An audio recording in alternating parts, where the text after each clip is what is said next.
মূলভাব শেখার মুখ্য উদ্দেশ্যই হচ্ছে একটি বিষয় সম্পর্কে সংক্ষিপ্ত ধারণা রাখা। এই ভিডিওটিতে থাকছে অষ্টম শ্রেণীর নতুন বাংলা বইটি থেকে শিক্ষা প্রসঙ্গে প্রবন্ধের মূল ভাব।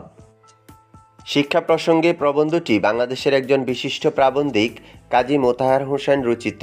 লেখক এই প্রবন্ধটিতে শিক্ষা ব্যবস্থা নিয়ে কথা বলেছেন। কোনো জাতির আশা আকাঙ্ক্ষা ও প্রত্যাশা পুরোটাই নির্ভর করে তার শিক্ষা ব্যবস্থার উপর।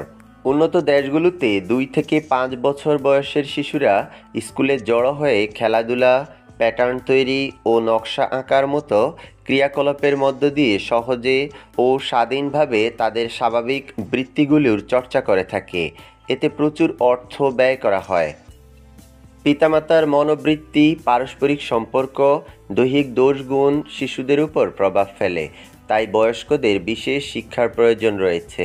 যারা বিদেশি ভাষাকে চাকরি পাবার সোপান মনে করে সন্তানদের ইংরেজি মাধ্যম স্কুলগুলোতে ভর্তি করেন, তাদেরও লেখক সমালোচনা করেছেন।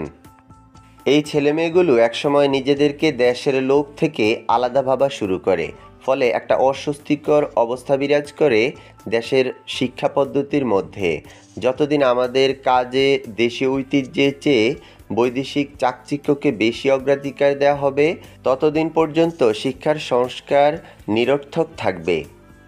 বিষয়টির অন্য যে কোনো টপিক নিয়ে ভিডিও পেতে অবশ্যই কমেন্ট বক্সে লিখে জানাবে। ধন্যবাদ সবাইকে। আল্লাহ হাফেজ।